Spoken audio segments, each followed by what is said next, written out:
Good evening.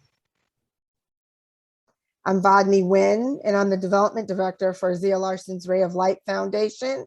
And welcome to our 5th annual Gathering of Light Symposium. We're speaking out about suicide this evening, giving hope for the hopeless, help for the helpless, and healing for the hurting. We have a great show and program for you this evening.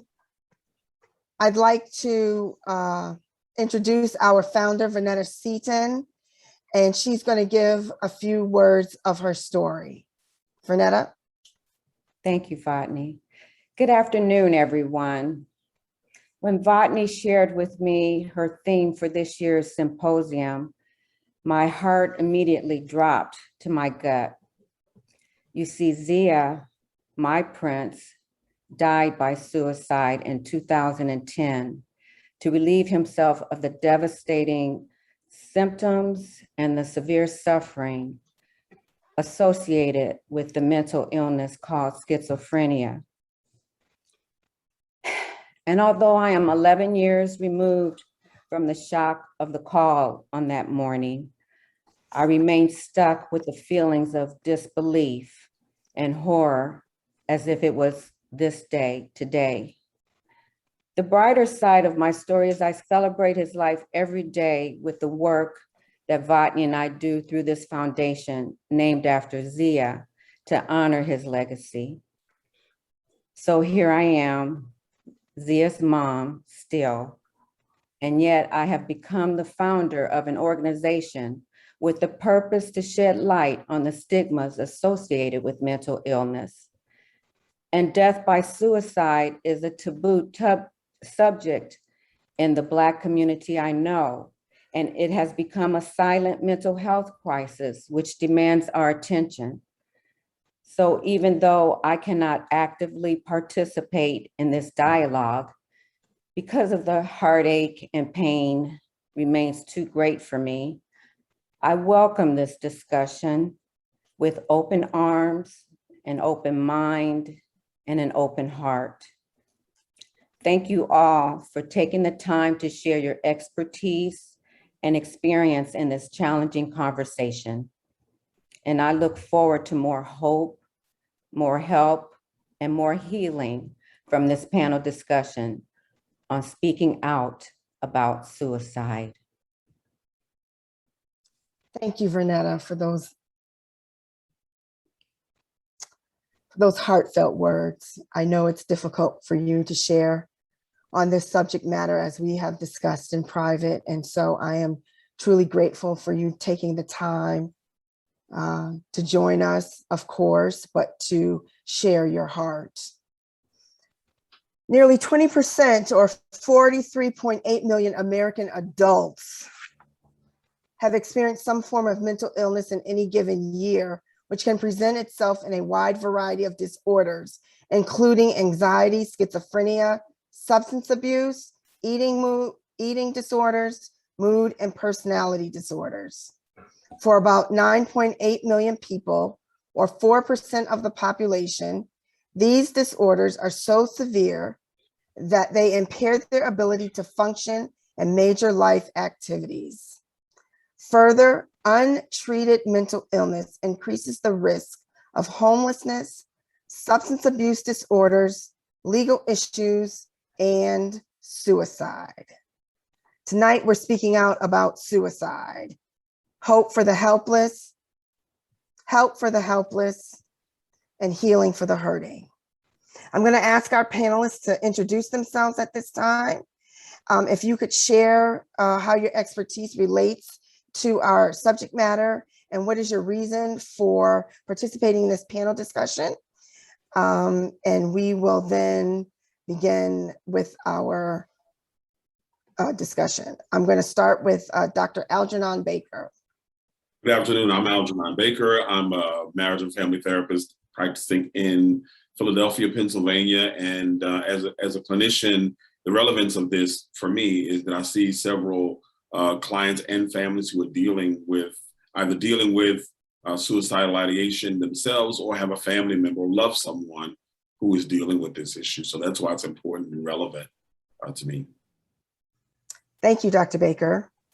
Minister Hope, how is your expertise related to tonight's subject matter, and what is your reason for participating in this panel discussion?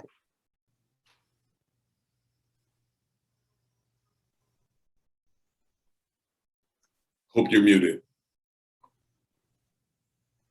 One of the things that I do in my role as a pastoral care ministers, I support families who have been impacted by grief because of the death of a loved one, and by suicide, who struggle with mental health issues, and they need access to community resources and support, and emotional and spiritual support. This particular panel discussion is extremely important to me, is because I have family and friends who've been impacted by the mental illness. I've lost loved ones by suicide, and I want us to continue to make this a norm, that hope and healing is a norm, and not, it's a part of our daily living activities that we have hope and healing. Thank you. Dr. Cox, good evening. Evening. My name is Vibe Forsyth Cox, and I am a licensed clinical psychologist in Washington State. My expertise is in dialectical behavior therapy, which is a treatment that was created for people who are chronically suicidal and self-harming. And my motivation for this evening is that I really am sincerely committed to helping prevent suicide by helping individuals build lives that they experience as worth living. And I really do see that family and friends, the community, are a really valuable part of building them those lives. So I want to empower those communities as much as I can to help their loved ones who might be considering an attempt. Thank you. Thank you so much for sharing. And Dr. Don Ross, how is your expertise related to tonight's subject matter, and why are you here? The why I'm here is easier. The why I'm here is because I happen to love Vernetta. And I also love Zia. And Zia and my son grew up together until he, 11 years ago, was no longer with us.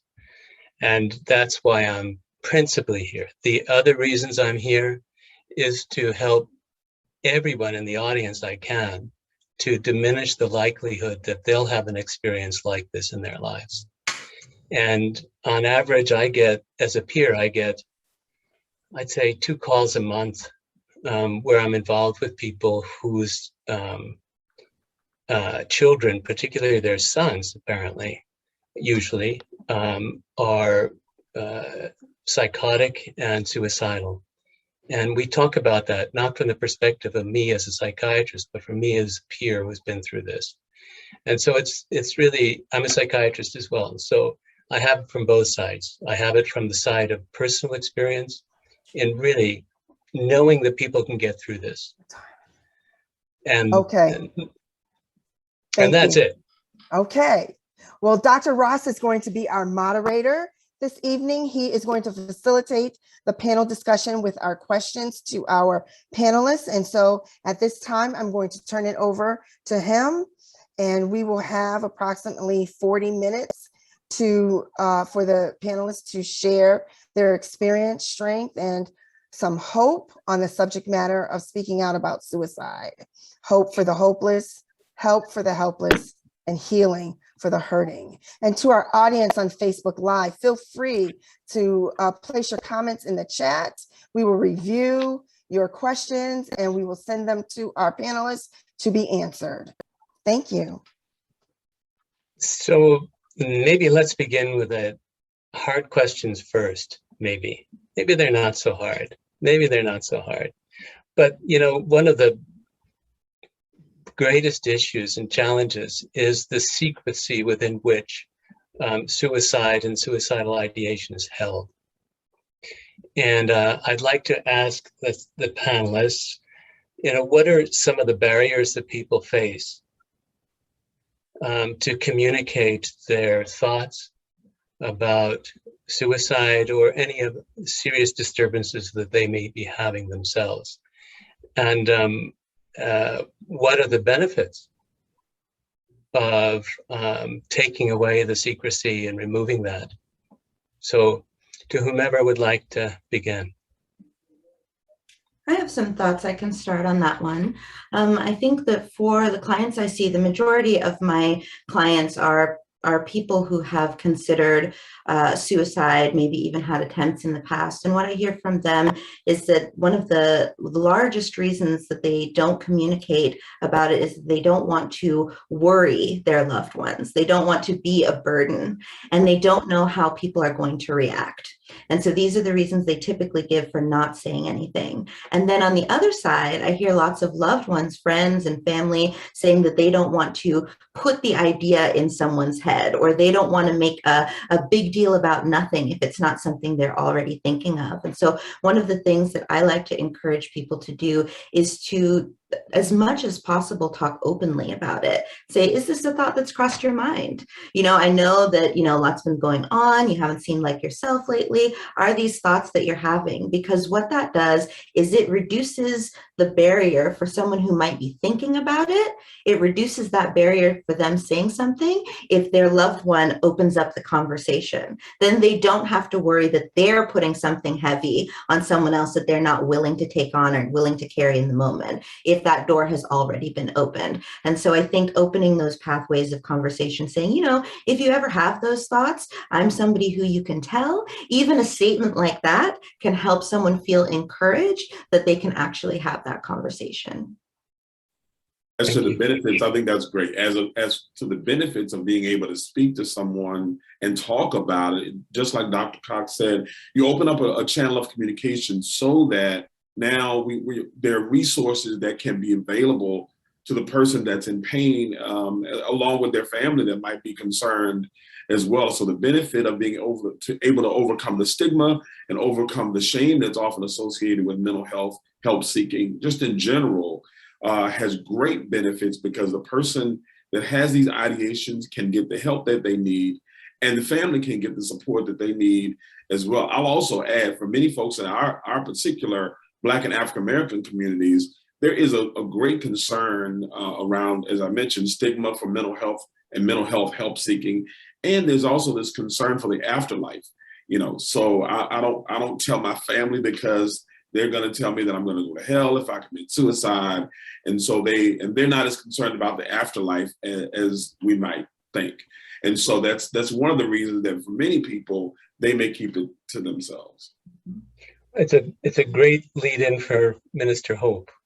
That's a great question for Minister Hope. So if people are afraid and keeping the idea of suicide secret, or they've experienced a family member or friend who has suicided but are afraid to talk about it and may cover it up in other ways because of the concern of talking about this and the concern for their loved one or themselves going to a less desirable place. How do you address that? Well, one of the things that I have learned to do and to encourage people who are suffering from emotional challenges and emotional health issues is that they need to feel love. They need to feel the love, they need to feel the support, and they need to know their care.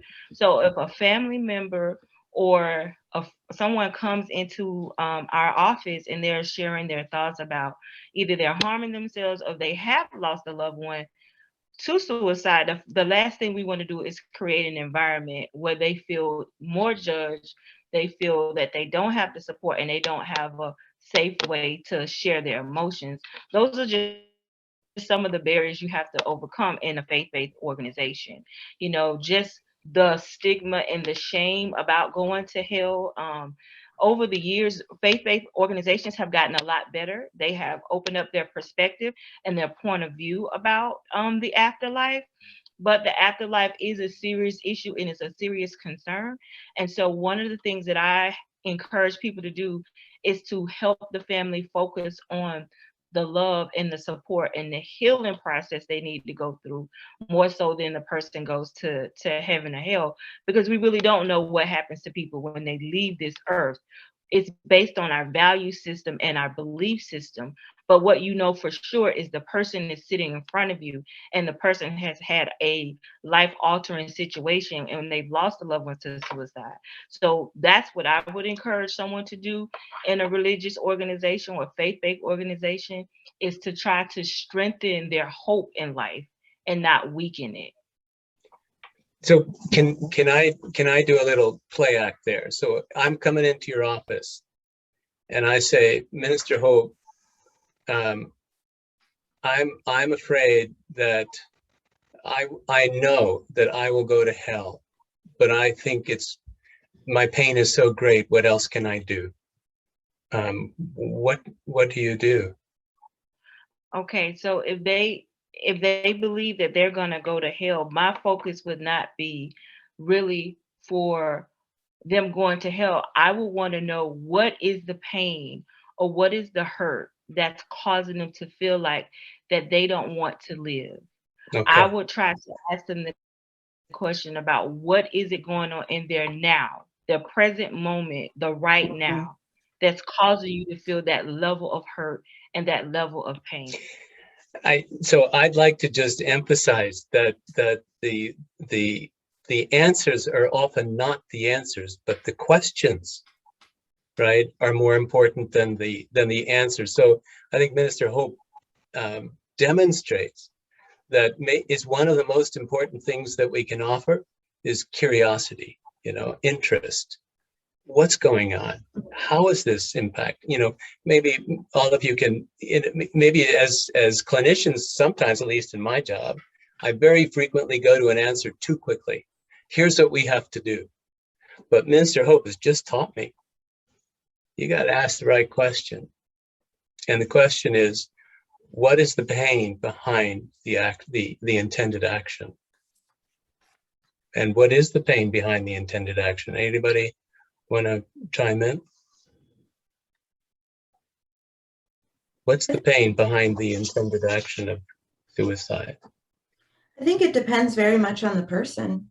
Different people are going through different experience, different pain, and most often, at least the way we conceptualize it in DBT is just as you were saying, is that whatever it is that has led me here, the suffering is so great that I can't see another way out. And it's really that hopelessness, not being able to see another way out, that precipitates people considering suicide as their last option. And so we think about it, not that people want to die, but they just can't stand to live this life that is in front of them right now. And for many of them, they believe that their loved ones are actually going to be better off without them there. That's a construct for many folks that are dealing with these thoughts, that it's not that they don't necessarily feel loved, it's that they think, or they don't love their families, because often they do very deeply.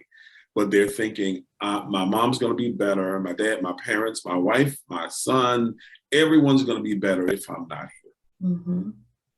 And so somebody comes into your office is saying exactly that. What do you do? Well, for me, I know my mom will be better off without me, or my dad, or my brothers or sisters, or my friends. How do you respond in the moment? Well, part of what I'm going to want to do is really determine what their view of self is, because that's sort of at the core of this notion that I'm worthless and no one cares enough about me, or everyone's going to be better off if I'm not here. What's the view of self that has brought them to this point? It may be psychosis. There may be some other mental health diagnoses that are involved. Often they're folks that are on medications. The meds aren't working or need to be adjusted, or they need to be on a different kind of medication. So back to what Dr. Cox was saying earlier, it really depends on the individual. And so there's no one size fits all and a treatment for everyone that comes in with this issue. It's really getting to know the individual and who they are and what their particular circumstances are, and deal with them as a person so they are seen and they feel cared for. And for me as a therapist, part of my role is to say, and help them understand, I value you. You are valued in the world. You have no idea the level of pain that will be caused actually when you're no longer here. You won't be around to see it, but it's going to cause a kind of devastation that is irreparable. So being able to construct the view of self and the view of other, as well as the view of God, as a part of the entire decision-making process. Mhm. And I think also, especially when people are, I agree with everything that Dr. Baker has said so far. And I think that especially when people are in moments of crisis, sometimes they need even more like in the moment direct intervention. I think it's okay just to challenge them and just say, that's a thought. That's actually not true. And you don't have any evidence that you can convince me otherwise. We might have to move forward with me just not believing that your family will be better off, but that's actually just a thought, right? And then sort of like moving that to the side, like, yeah, this is a thought that pops up, but that doesn't make it so. And do you really want to, make that decision for your family? Sometimes I will just say, you can't make that decision for them. It's actually not fair to them to make that decision for them. And one of the things that I've learned when someone is saying they want to commit suicide, it's a cry for help. It's a cry for help. And so what I've learned to do is just be present and emotionally available, because when you look around for those who are suffering from mental illnesses, their families are burnt out. And if they went through a long-term process where this is years, or where they don't have the adequate equipment or the access to the medical, the resources that they need. For example, in a religious organization, they may not have all the resources. They may not have all the things that they can overcome.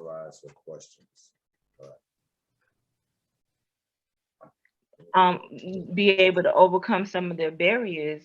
And so in a religious organization, the best thing you can do sometimes is just to be present and emotionally available and let the person share what's really going on inside of them, to see what's causing it. Because sometimes the family, they are exhausted.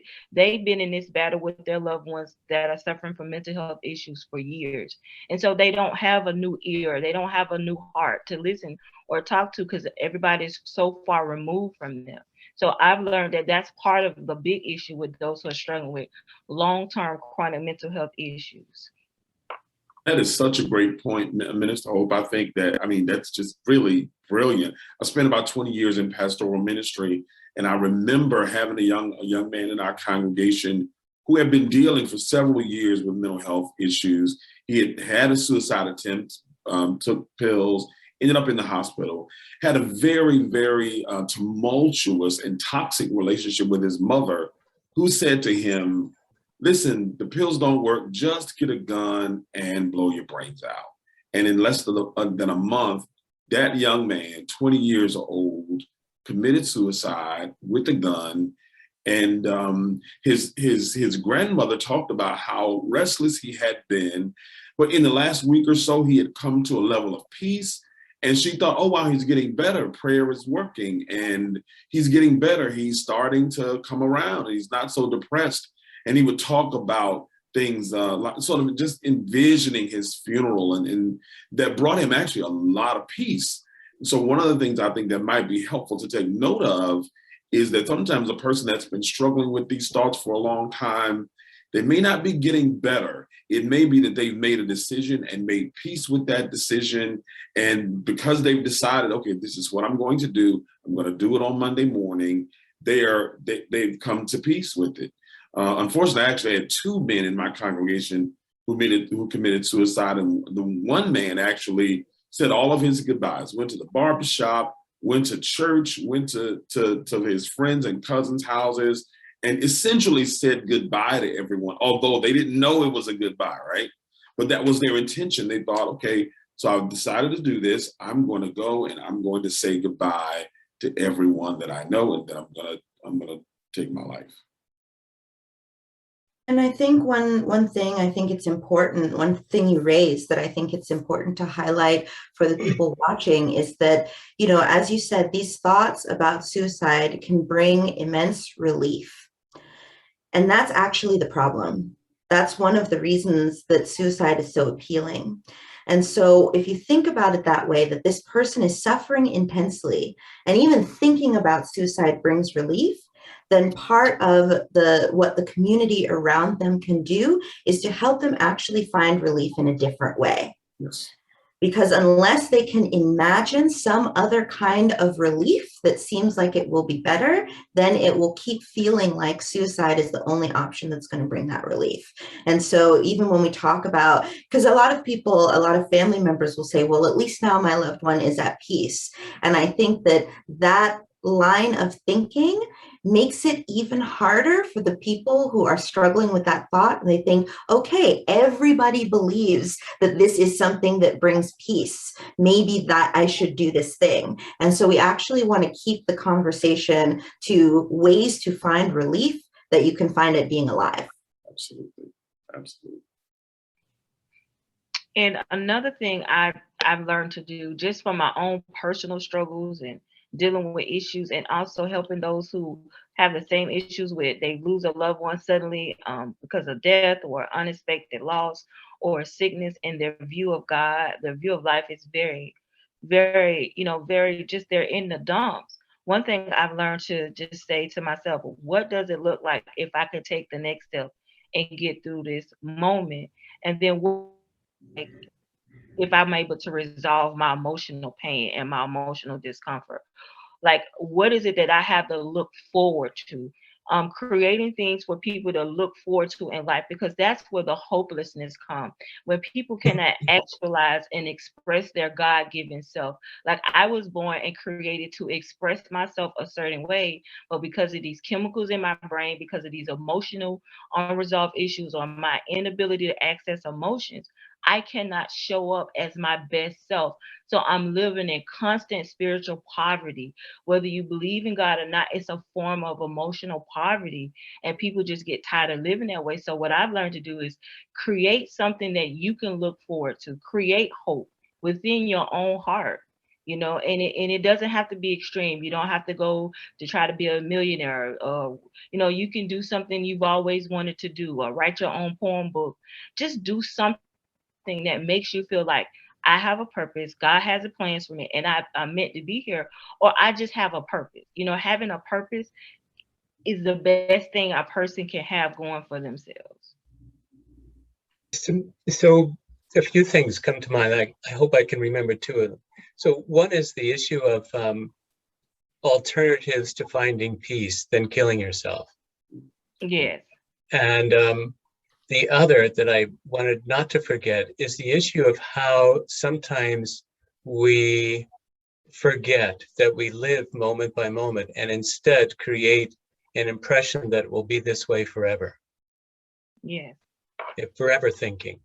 And so could anybody really help me understand how you, especially in extreme states, extreme agitation, can you get somebody to think there's an alternative to, here are other ways of achieving a more relaxed or peaceful state of mind? Do you want that? And how would you advise them to achieve that while they're in the moment with you?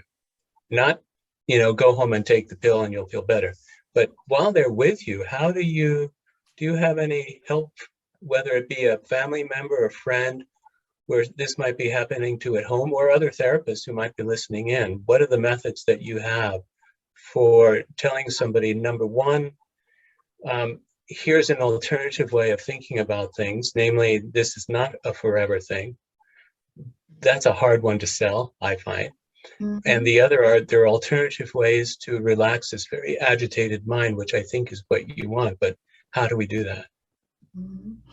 I think the part of the work that I do is in training other therapists. And one of the things that we talk about is how to generate hope. And I think that part of bringing some relief in that moment is helping people picture a different moment or a different life. For example, I had a client who had been unsuccessful several times to get a job, who had gotten jobs and had actually had panic attacks and left on the first day of work and was telling me, this is hopeless. I can't do this. Nothing in my life ever gets better. And so the thing to do with that particular client was to generate, you've had these failures. It's disappointing. You can't see it being a different way, and we can make it different. If you come to my office, we can work on the skills that you need. We can practice. We know you can get a job. All we have to do is work on keeping it. And we can't do any of that unless I see you on Tuesday, right? And so it's painting. You have to paint a very clear picture of how we're going to get from A to B. And I think that this is something that loved ones can do as well, right? If someone's having trouble picturing how it's going to be different, I think especially with the pandemic and things have been going on and on, people have been isolated, it's being able to paint a very clear picture. There will come a time, oh, we're going to get together, we're going to have a barbecue, we're going to be able to do this person's going to bring this casserole, this person's going to bring their sweet tea, and to paint as vivid a picture as you can of a situation that is different, of life being different. And I think this is a natural skill. It's something that we all do. And I can think of examples for myself when I was going through a very long labor with my son. I just kept thinking about it will eventually be over. It's 59 hours of labor, by the way. And I kept thinking about sometime by the end of this week, it's going to be over. I'm going to be in my house, in my bed, eating the things I want to eat. It will not be this way forever, right? And so being able to think about and picture how it will be different and help your loved one to picture how it's going to be different, that's a way to really strongly generate hope. Yeah, having a healthy portrait of yourself is very. So and the issue of time and the moment versus infinity, how do you structure that thinking? That this is my life forever. Like I will always be a person with panic attacks, or I will always be a person who can't get the job, or I'm always the person who will struggle with something about my body or myself or something like that. How do you address that? Well, some of those issues that we hear folks talking about are actually truths. You may be a person that may always struggle with panic attacks. You may be a person who's always struggling with depression, but having that struggle doesn't mean that you don't have the agency, the bandwidth, the capacity to live with those panic attacks, to live with depression, to live with even these thoughts of suicide that may come and go. And so navigating that space of saying, all right, so now we're not going to have this idea of it's always going to be this way, and no, it's going to be great, and it's going to be over, and that's just simply often not the case. Being able to be honest with the person who is talking about suicide and say, yeah, you know what, you may have to continue with this, but there are some ways to live with this and to still be able to construct a future for yourself, even despite the panic attacks, because the panic attacks are going to be over soon. They come and there'll be a few minutes, and now you have techniques and you have coping strategies to be able to manage those, and then it'll pass and life will come back to normal. And so, Dr. Baker, we have a question from the audience regarding this subject matter. And the question says, what are some examples, some specific examples to find relief from these symptoms related to panic attacks and things of that nature? What are some examples to find relief? So I think my answer to so many of these things is therapy, obviously, right? Finding someone you can talk to that can work you through the coping mechanisms of being able to deal with the panic attack. There are many, many people who have them. And for folks that have never had one, it feels like a heart attack. The shortness of breath, racing heartbeat, sweaty palms, all of those somatic symptoms can be related to them. But the truth of the matter is they can be overcome. Talking with someone that can give you very specific strategies about how to manage those things. Mindfulness of what many people call meditation can be really helpful. Guarding yourself in terms of your diet and exercise is always, many of this goes back to that, right? Well, the things that you eat, cutting out the refined sugars, being able to move, all of those things so it can help your mood regulation. So there are many, many ways to come at the issue of anxiety and others. Yeah. Yeah, and when it comes to panic disorder and mental health treatment, it is actually one of the most treatable. And so absolutely, as Dr. Baker said, if you can find treatment, there's specific treatment for panic disorder, and it can be really helpful surprisingly quickly as well. So maybe this is a good time to issue a disclaimer, which I should have done at the very beginning.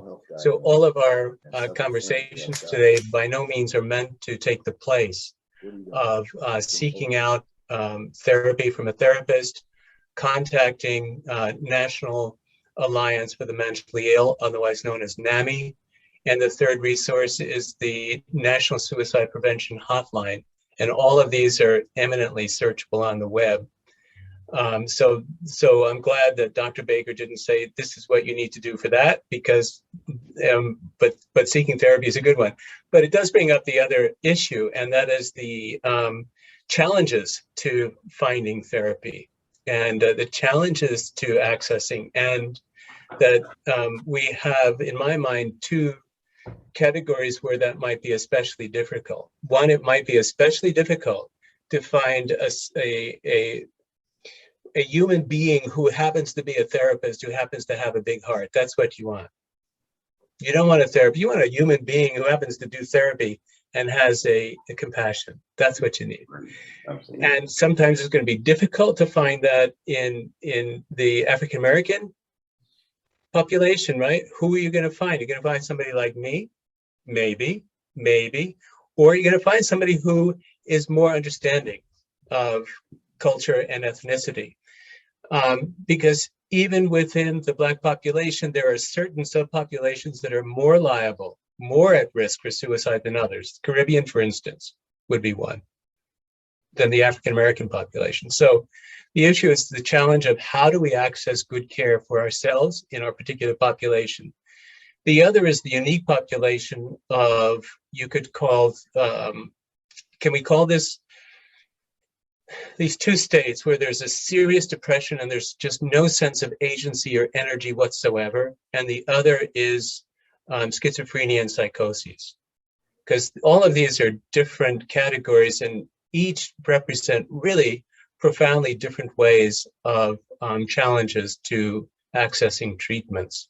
So for instance, if you were to say to somebody with psychosis, come in to see me in my office, the chances are they won't. I'd say the chances are 9 out of 10, they won't come in and see you. That's my guess. And so what do we do with that group? Or say somebody has been in a hospital before and you're African-American and you've been horribly treated. What is the likelihood of accessing treatment again? And how do we do that? How do we overcome this? Because that's the truth. Just happened to, I mean, this is the truth. This is the truth. I'll speak to the first part of that question, and yeah. in terms of the access. As a clinician and a former pastor, I would say Black pastors are really gatekeepers to mental health help seeking. So for many people, and we know that African Americans' spiritual access is very, very high in this country. So they may go to pastor and say, is it okay? What do you think about me going to therapy? So making sure that we keep telling pastors, you won't be able to see everybody. You don't have the skill set in many cases to manage all of the things that are coming at you. So every pastor, every spiritual leader should have folks like myself and Dr. Cox in your Rolodex to be able to say, here's a person specifically trained to do this work. They look like you. And let's face it, for many Black and African-American people, they want to see someone that looks like them. And I'll tell you, 8 out of every 10 clients that call me will say, I'm calling you specifically because you're a Black man. I like what you said on your website and all that, but I'm really calling because I want someone that looks like me, that understands me. So that's that. Thankfully, there's so many other, we're in a season now where there's so many African-Americans who are entering into the mental health helping profession. It's really, it's the most encouraging thing for me. I went on Psychology Today a couple of weeks ago and just thought, look at all these brothers out here doing therapy. And I love it because that means that more of our people have more and more access to treatment than ever before. So the take home is to talk to the pastors first and let them know. Is that the take home? Well, for many people, they already go to their pastor anyway to make sure it's okay. So we've got to really yes. let pastors know, hey, you can't do all of this work. You're Okay. pastoring, you're studying. Please let us help you, because this is all we do. The pastor is getting sermons and doing Bible study. It's difficult for that person to do the mental health work that their congregants and other constituents need. So please let us do this part. You focus on what you're focusing on as a theologian and as a proclaimer of scripture, and let us come alongside to do this work. And so destigmatizing it in the church is a big deal. And also about the part where when the person doesn't want to come in, or they just, that second part, I wanted to speak to that. Or what do you do when they can't get help? Because I had a personal situation where I tried to get someone. At the time, I wasn't as educated, and I wasn't as educated on suicide. It was my first issue with my friend, and we tried to get help, and it just didn't work. But one thing I want to say to people who are struggling, and you are in a state where you either have a loved one or you're struggling yourself, don't give up on yourself. You are worth it. Keep knocking on every heart, every door. Go to the local chapters. Sometimes in your community, the smaller organizations, they don't have as high volume as some of the other organizations in your city or your state. So look at the local mental health organizations, the local mental health chapters. Talk to your pastor, talk to your parishioner. I've talked to my pastor. He was one of the key persons that was crucial and critical into helping me through my crisis, and he helped me, showed me ways how to advocate for myself. But it was also a way I empowered myself, because I just didn't give up. So don't give up. And for someone who's in psychosis and they just can't process it, one of the things that the therapist can do for that person is say, hey, I want to see you well. And I know you're going to, just talk to them as a person. Just talk to them directly to their spirit. And I know with mental illness, it can be hard because your brain can't hear all that stuff sometimes. But when they're not in that state, try to get them to have one person that they trust, that they love, that they do listen to try to help them create a plan. So when they do get in crisis, they already have a plan. And what that plan helps them do is it feels that they are empowered, so that they will have the psychological benefits of wanting to stay well, of wanting to see the therapist, or wanting to come in when they are having a psychotic break. Because if they have a plan that they can create and feel empowered, you can say, hey, let's look at your plan. What did we discuss, or what did you come up with yourself before, and try to just edge them into the fact that they can do it if they're able. Not everybody's going to be on the same spectrum when it comes to mental illness, but for those who can, for those who you can reason with enough. And I would say that from a personal point of view, I know what that empowered me to do, because someone talked to me and they said, I want to see you well. And we came up with a wellness plan. So when I got in crisis, I was able to look at my plan and follow a step, just a baby step, to move myself forward. Yes. And I think I am so glad that you said that, because I think that's so incredibly important. I think with a lot of different experiences that people might be having with mental illness and mental health concerns, it cycles, right? And there are periods where they might be more willing, more aware, more lucid, and to be able to make a plan during those periods and to see your own handwriting, or sometimes I'll ask clients to make a recording, right, to themselves, right? Okay, what about in 3 months when you don't want to hear anything that I have to say, right? Will you listen to your own self say it, right? And I think that doing that kind of planning when they're in that place and when they're able can be incredibly important. I think going back to the other piece of what you were asking in terms of the barriers to seeking healthcare, one thing I want to mention is that sometimes people feel like they go to one therapist, they have a negative experience, and it turns them off of therapy entirely. And I like to remind people that therapists are people, and you're not meant to connect with everybody. You're not meant to match with anybody. So just because your first experience didn't resonate with you, didn't help you, that doesn't mean that therapy can't help you. It might be that therapist wasn't a good fit for you in your path, and that's all right. And sometimes some therapists, my favorite therapists are the kind where you can just say that, I don't really feel a fit here. And they'll say, okay, well, I have 5 friends. Like, here are the other people I know who specialize visualizing this thing like, I just want to see you well, right? And so, you know, go, here's some other people you can call, here's some other people you can talk to.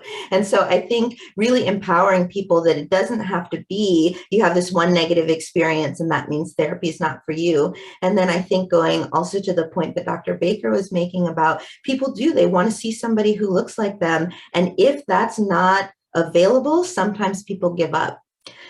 And so one of the things that I do want to say is if it's a choice between somebody who looks like you and giving up, I think that that's a false dichotomy. I think that you could even see someone who doesn't look like you for the 3 months until someone who does look like you frees up, right? Or, you know, be on a wait list, something like that. But you're worth it, as Dr. Baker was saying, you are actually worth it to find the treatment that is going to help you. And so whatever that looks like, it doesn't have to be a straight line, a straight path, but you are worth it to be able to problem solve and figure out and do different things until you find the thing that resonates with you and works for you. We have another question from our audience. Can I present it? Oh, please. Okay, sure. This question comes from a young lady whose daughter is about 23 years old. She has a mental health diagnosis. Several of her friends have died by suicide in high school. She wants to know, she feels that she may be considering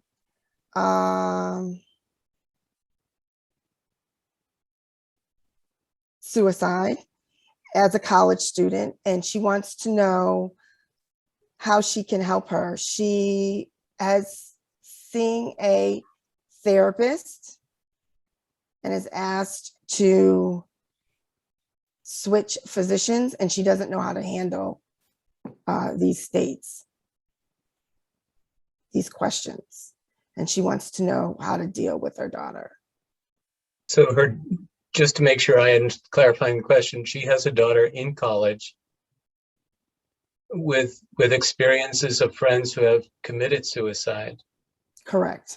And she has a therapist or a psychiatrist or a doctor, and she is contemplating changing that doctor. And at the same time, mom is concerned that her daughter will commit suicide or has suicidal thoughts. Considering. And so how to intervene? Because the question is, what does she do? Yeah. That's just the question. Yeah, so it's a number one, you're not alone. I mean, this age group is really challenged quite frequently, right?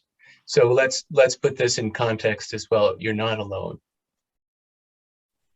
And then I'll throw it up to either Dr. Baker, Dr. Cox, or Minister Hope.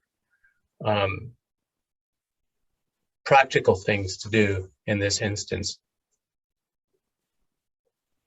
I think it goes back to, I like what you said of you're not alone. And I think that when I'm working with parents of adolescents, the first thing we tell them to say is, I'm so glad you told me, right? And so opening up the conversation, this is something we can talk about. I'm so glad that you told me. And if her daughter hasn't said anything about it yet, to ask directly, as we were kind of talking about before, and saying, you know, are you having these thoughts about suicide? Is this something that has popped up in your mind? And if it is, and you want to change physicians, that's fine. Any physician you talk to, this is something that you should mention to them, and just keep opening the door. Because any physician or mental health therapist or, you know, anybody providing pastoral care, anything like that, the most important thing is that it gets raised as an issue. And I would also say to mom, make sure that if your daughter wants to change her doctor, that she doesn't make that statement and then stop seeing the person that she's seeing now. So if she wants to change, just make sure that there's some continuity of care there, because a therapist she's not crazy about may be better than no therapist at all. So I would just say, mom, just try to stay on top of her seeing someone so that there's not a lapse when she's not seeing anybody. Just keep, you know, we're going to find you somebody new. And often with if she's looking for a psychiatrist specifically, I know in Philadelphia, some of the psychiatrists here are backed up 3 months. So to just stay on top of trying to find someone and being in that, just hounding your daughter a little bit, because even if you're getting on her nerves, she's here for you to get on her nerves. And so just stay on her about it. So I'm also going to make a pitch for the primary recipient of where monies raised from Zia Larson's Ray of Life Foundation go, which is at UW Reach. I'm a product of UW Reach, not as a psychiatrist, but as a parent of a child with psychotic illness. And learning to speak to him has significantly changed the way in which he and I can relate. And it's taken 4 years, it's taken a while, but we go on, he runs with me, all these kinds of things. So the other question is, how does a parent talk? And I found that one of the most important things is to be curious. Yeah. Tell me a little bit about this idea that you have in mind. And also to be relatively, I'm more emotional than I need to be when I speak to my son. So the other question is to gauge your emotionality in speaking to her. Because if you speak to her with too much intensity, it tends to make people, in my experience, go away from you. And any kind of shaming, embarrassment, just do some self-reflection in terms of, am I in part responsible for causing her to leave the conversation, things like that. So I have greatly benefited from the principal recipient of where donations go. We have another question. Yeah. If you want to address another question. Sure. Okay. What if you don't want to talk to someone externally, like a therapist, and you move more inward? Is there other ways to help these clients other than therapy, other than talk therapy?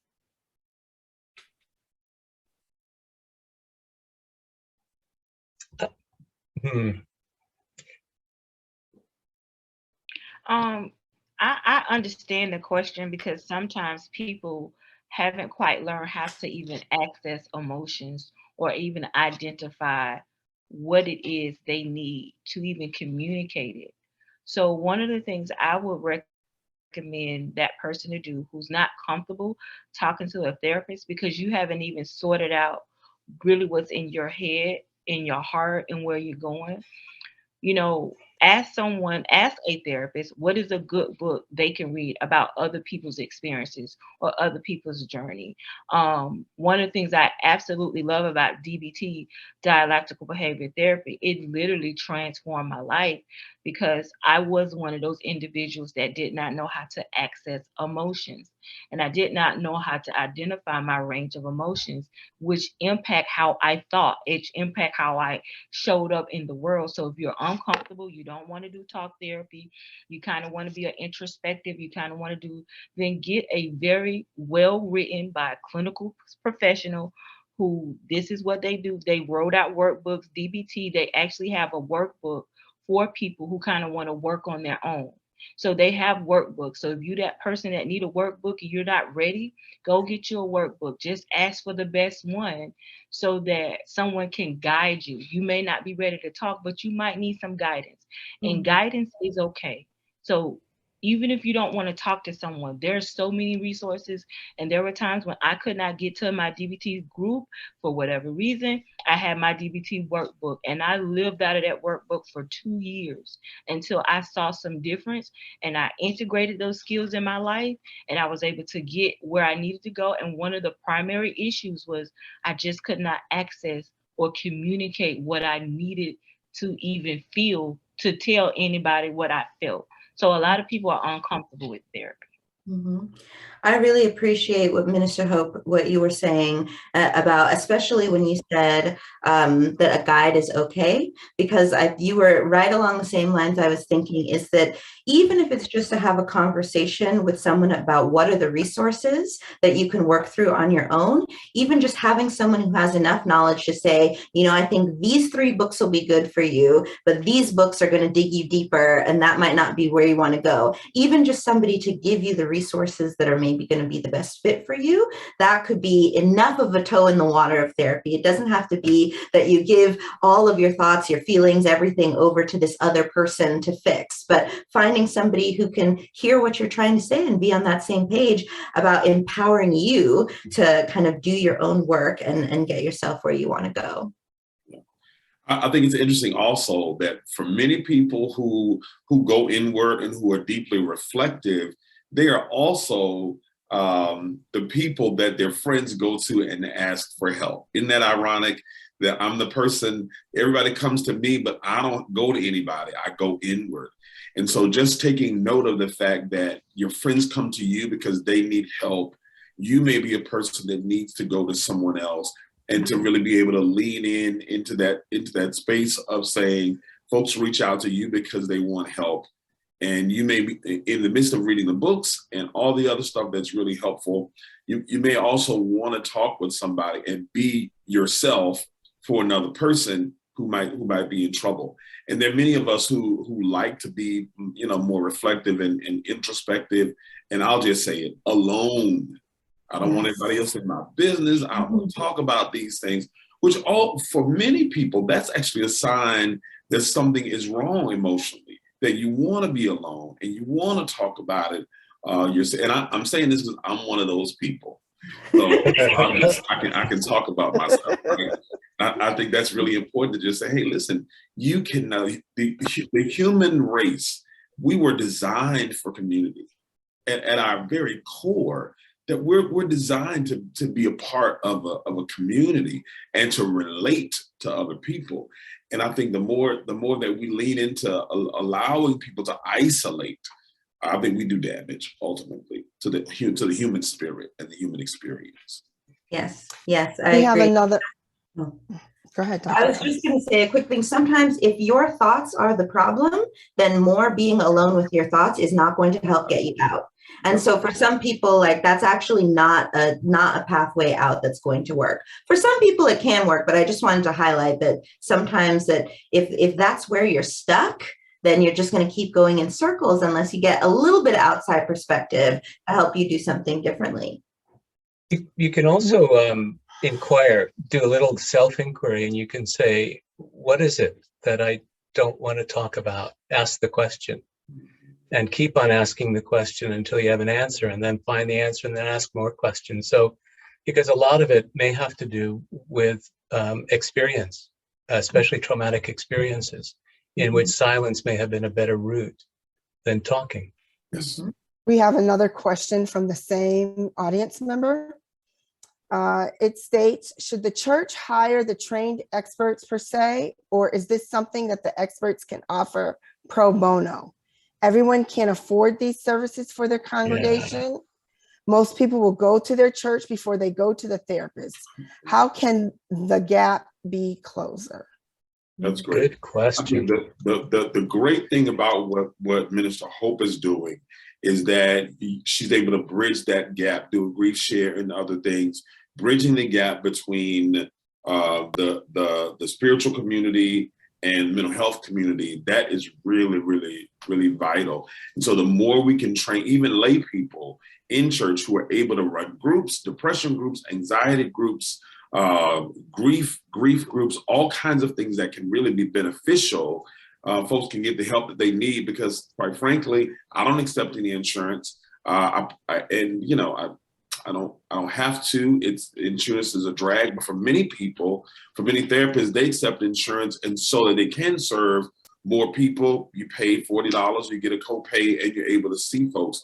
But there are many other therapists that don't work with insurance company, and often, if you're a person of color, you may end up having to secure someone through your job, and you may end up, it may be costly. It can be. So having the church, since the church is sort of the gatekeeper, the pastor's the gatekeeper, sending people to be trained in certain areas to run groups for various things can be really, really helpful. And often, I know for me personally, I have pastor friends in the area who will send clients to me. The church will actually cover half the cost, and the person will cover the other half of it. There's a congregation here called Circle of Hope, where they actually have a benevolence fund that the therapists that are part of that program lower their fees, and the members of that church can see therapists for just very minimal cost, because the church has a fund, and some clients may pay as low as $5. So these are really ideas for churches to be able to subsidize these really important services that folks need. Mhm.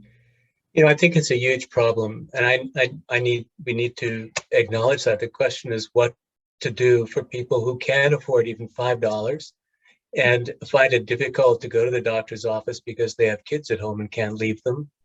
Or they take, 3 different buses to get down to Harborview in Seattle, and it's a crowded, difficult place to navigate. Or they don't have any help in case management, so they don't have any means of navigating the Social Security system, disability system. I just want to acknowledge that these are very real problems. And it may be that we as panelists don't have the answers, but we're with you in understanding that these are very difficult challenges to overcome, no matter what our best suggestions. It's a difficult world. Yeah. But just keep trying, just like Minister Hope said, don't give up. And for those caregivers who have been in this for years, as some of us may have been, don't give up hope, because it can and does change and must change, Okay, here's so the last we have question. Okay, so now we're going to move into our questions and answers. Question. Here's okay. Another question. Okay, what resources are available to the family and friends who have actually lost a loved one to death by suicide?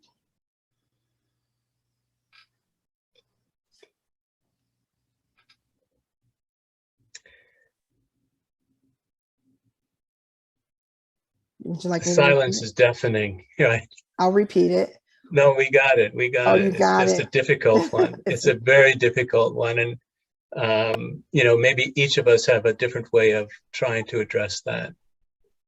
I'll say in a simple way, because we've had several incidents where our members lost their son. It was very tragic. It was on the news. It was everywhere. He kind of went on the bridge and he just jumped. And what was so crazy about it was people was recording it while he was jumping. And it was a close, you're close to these families, you know them intimately, and you don't have a lot of words to say and you don't know what to do. But the first thing, when people are ready, because I think when someone loses someone and it's a fresh tragedy, they're just confused. But the first thing you want to try to do is get them in a grief share group. Even if they don't have the money, grief share is virtual. It's almost in every 50 states. You can find it. It's very easy to start a grief share group, and they address not only loss, but the first thing we were able to do is we did a virtual Zoom, just grief share, so that they could just have a space to talk about their loss. And then the second thing we did, because they did have health insurance and they work with their employer, we was like, we encouraged them to use all of their resources. And it's been a long term. It wasn't something that you could just do overnight. It was like in phases based on where they were at that time in their life. It's not something that we were able to do right away, but they got grief share groups, they got support groups. They have so many grief share and support groups now for families who lost ones to suicide that you don't have to walk it alone and you don't have to be alone.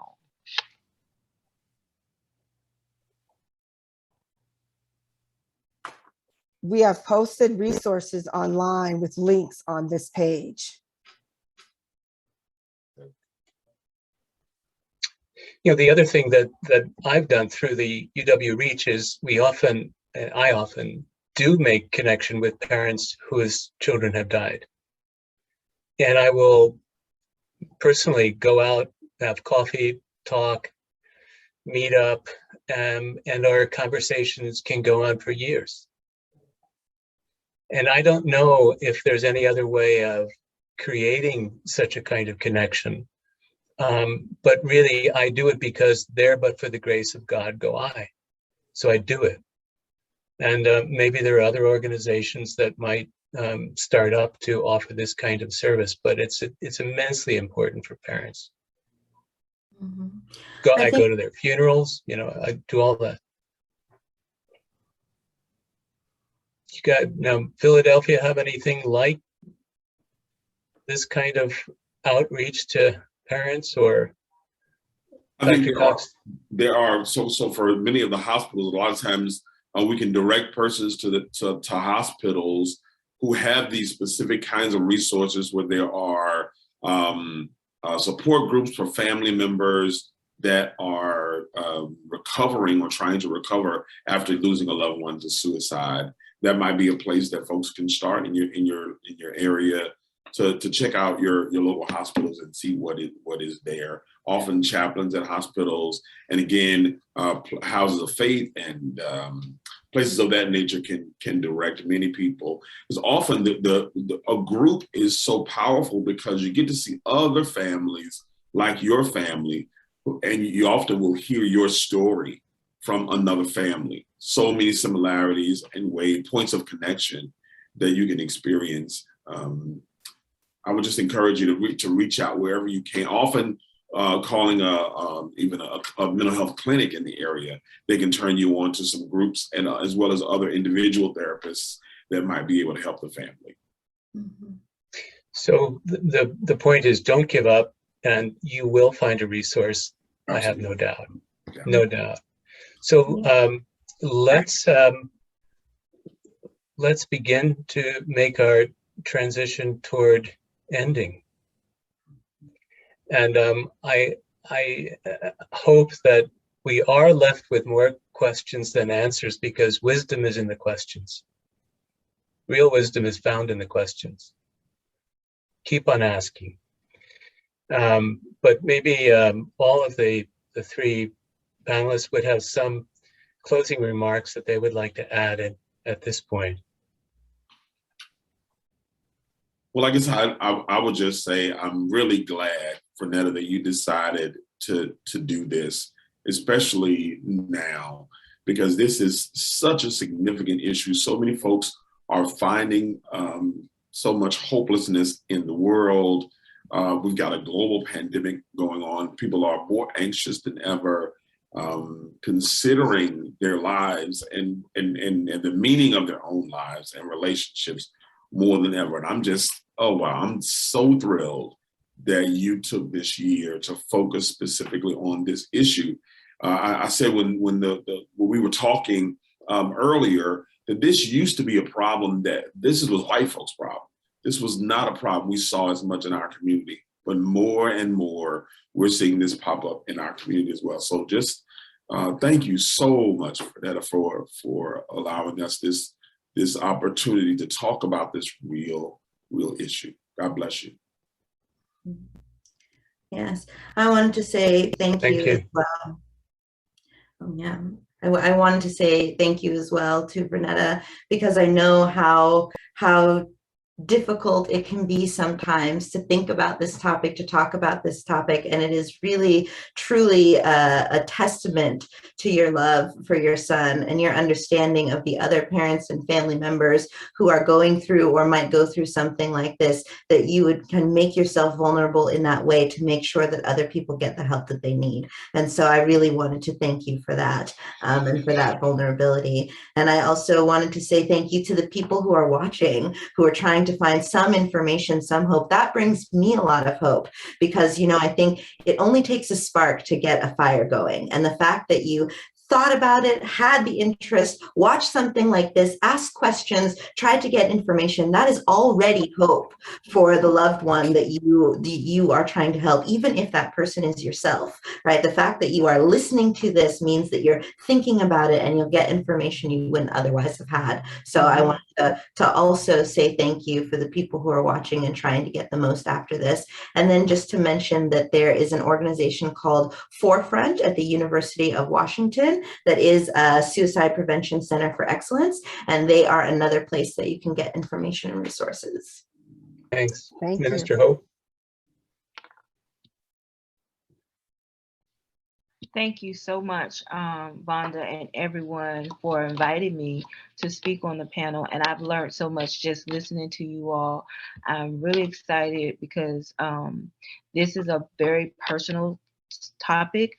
And sometimes I wish I would have had a discussion panel available to me like this in 2009. It would have been instrumental in the direction that my life went in. But you know, I am grateful to God that we have people who are educated, who are vulnerable, and who are willing to just use their life as a calling to help those who are suffering, who are in pain. And I just want to say, if you're listening to me at the sound of my voice, you may not feel love and you may feel that nobody understands or care, but you're not alone. This panel and all of these people who are here today know that you're not alone and you're not forgotten. Even in a world that moves 100 miles an hour, you may feel that nobody cares about what you're going through, but we care. Reach out, email, text a friend, text a pastor, walk up to a church open on a Sunday morning while the pastor is preaching his sermon and say, I need some help. If you just get that desperate, but don't take your life because you are meant to be on this earth. Thank you. Rodney? Oh, thank you all so much.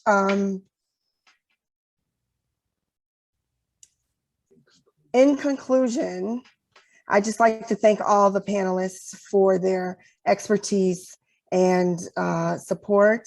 And I wonder if you have any other recommendations that are out there besides the links that are posted on the Facebook page.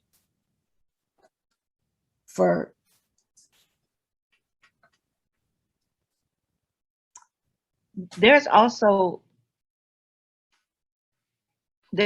an app you can download too. I don't know how it works, but there are apps now that you can download for people who want access to help. I think they got one for teens now. They got an app for teens that you can download on your Android, because a lot of technology now has been set up where you can also use your.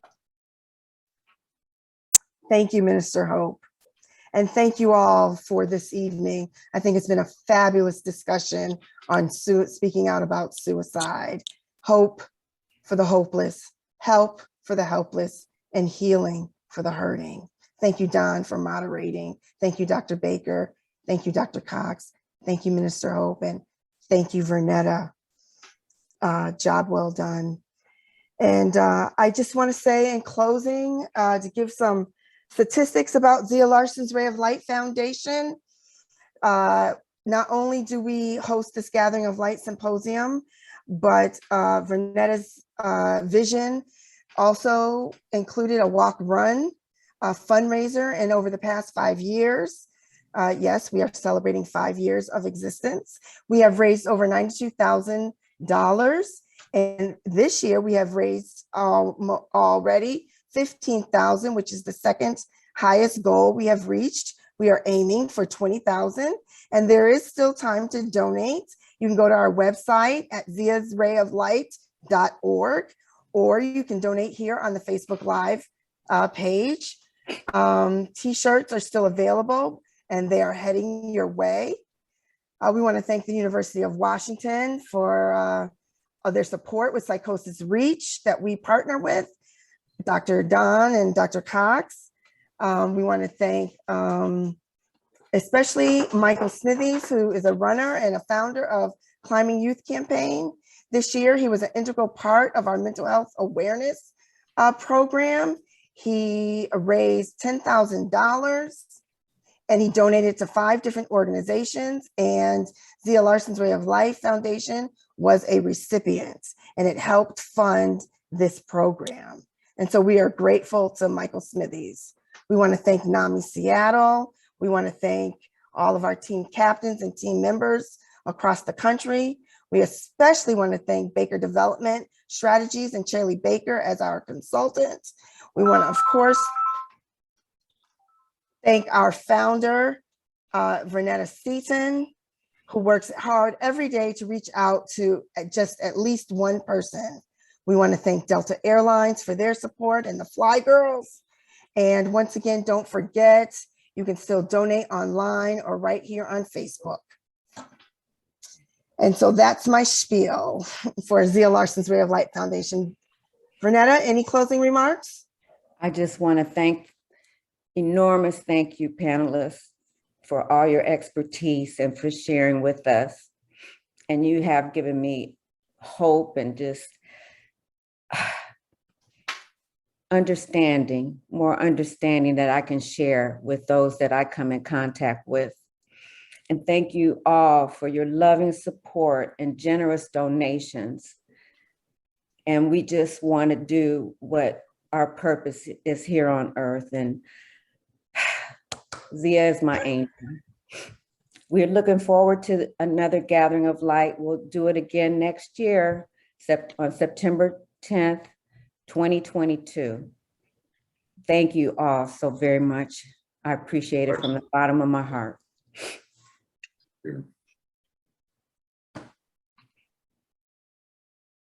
Thank you so much, everyone. You have a great week and good night. Good night.